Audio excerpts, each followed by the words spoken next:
Hi friends, Anvika cooking ಚಾನಲ್ಗೆ ನಿಮ್ಮೆಲ್ರಿಗೂ ಸ್ವಾಗತ.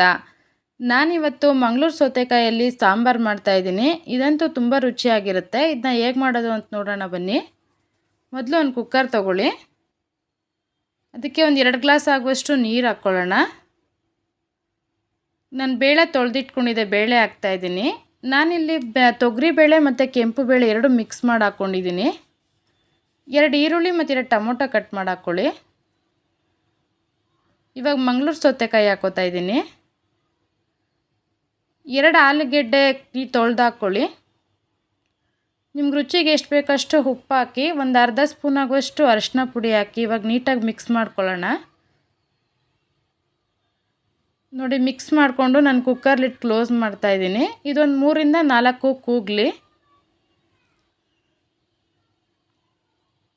ನೋಡಿ, ಇವಾಗ ಕೂಗಿದೆ. ನಾನು ಇವಾಗ ಓಪನ್ ಮಾಡ್ತಾಯಿದ್ದೀನಿ. ನೋಡಿ ಫ್ರೆಂಡ್ಸ್, ಬೇಳೆ ಎಲ್ಲ ಚೆನ್ನಾಗಿ ಬೆಂದಿದೆ. ನಾನಿವಾಗ ಒಂದು 2.5 ಸ್ಪೂನ್ ಆಗುವಷ್ಟು ನಾನಿಲ್ಲಿ ಸಾಂಬಾರು ಪುಡಿ ಹಾಕ್ತಾಯಿದ್ದೀನಿ. ಸಾಂಬಾರು ಪುಡಿ ಎಲ್ಲ ಹಾಕಾದ್ಮೇಲೆ ಒಂದು ಸಲ ಮಿಕ್ಸ್ ಮಾಡ್ಕೊಳ್ಳೋಣ.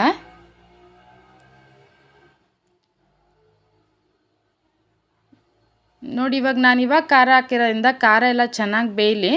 ಅಷ್ಟರಲ್ಲಿ ನಾನು ಸಾಂಬಾರಿಗೆ ಒಗ್ಗರಣೆ ಹಾಕ್ಕೊಳ್ಳೋಕೆ ರೆಡಿ ಮಾಡ್ಕೊಳ್ಳೋಣ. ಒಲೆ ಮೇಲೆ ಒಂದು ಪ್ಯಾನ್ ಇಟ್ಕೊಳ್ಳಿ. ಅದಕ್ಕೆ ಒಂದು 2 ರಿಂದ 3 ಸ್ಪೂನ್ ಆಗುವಷ್ಟು ಎಣ್ಣೆ ಹಾಕ್ಕೊಳ್ಳೋಣ. ಎಣ್ಣೆ ಕಾದ್ಮೇಲೆ ಒಂದು ಅರ್ಧ ಸ್ಪೂನ್ ಆಗುವಷ್ಟು ಸಾಸಿವೆ ಹಾಕ್ಕೊಳ್ಳಿ. ಒಂದು ಅರ್ಧ ಸ್ಪೂನ್ ಆಗುವಷ್ಟು ಜೀರಿಗೆ ಹಾಕ್ಕೊಳ್ಳಿ. ಸಾಸಿವೆ ಎಲ್ಲ ಸಿಡಿದ ಮೇಲೆ ನಾನಿಲ್ಲಿ ಒಂದು ಅರ್ಧ ಈರುಳ್ಳಿ, ಬೆಳ್ಳುಳ್ಳಿ ಮತ್ತು ಒಣಮೆಣ್ಸಿಕಾಯಿ, ಕರಿಬೇವಿನ ಸೊಪ್ಪೆಲ್ಲ ಒಗ್ಗರಣೆಗೆ ಹಾಕೋತಾ ಇದ್ದೀನಿ. ಈರುಳ್ಳಿ ಬೆಳ್ಳುಳ್ಳಿ ಎಲ್ಲ ಸ್ವಲ್ಪ ಬ್ರೌನ್ ಕಲರ್ ಬರೋವರೆಗೂ ಫ್ರೈ ಮಾಡ್ಕೊಳ್ಳೋಣ.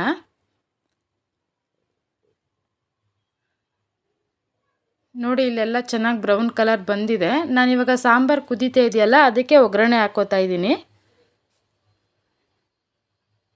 ನೋಡಿ, ಒಗ್ಗರಣೆ ಹಾಕ್ಕೊಂಡು ಎಲ್ಲ ಒಂದ್ಸಲ ಮಿಕ್ಸ್ ಮಾಡ್ಕೊಳ್ಳಿ.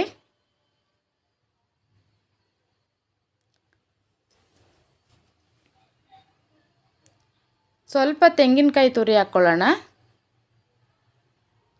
ತೆಂಗಿನಕಾಯಿ ತುರಿ ಹಾಕಿದ್ರೆ ಸಾಂಬಾರು ತುಂಬ ರುಚಿಯಾಗಿರುತ್ತೆ. ಒಂದು 10 ನಿಮಿಷ 1/4 ಗಂಟೆ ಚೆನ್ನಾಗಿ ಬೇಯಲಿ. ನಾನು ಪ್ಲೇಟ್ ಕ್ಲೋಸ್ ಮಾಡ್ತೀನಿ. ನೋಡಿ ಫ್ರೆಂಡ್ಸ್, ಸಾಂಬಾರು ಚೆನ್ನಾಗಿ ಬೆಂದಿದೆ. ಇವಾಗ ನಾನು ಇದನ್ನು ಸರ್ವ್ ಮಾಡ್ಕೊತೀನಿ.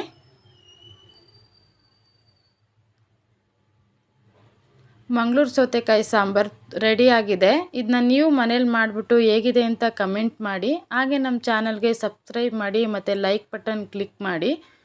ನಮ್ಮ ಚಾನಲ್ನ ಹೀಗೆ ಸಪೋರ್ಟ್ ಮಾಡ್ತಾಯಿರಿ.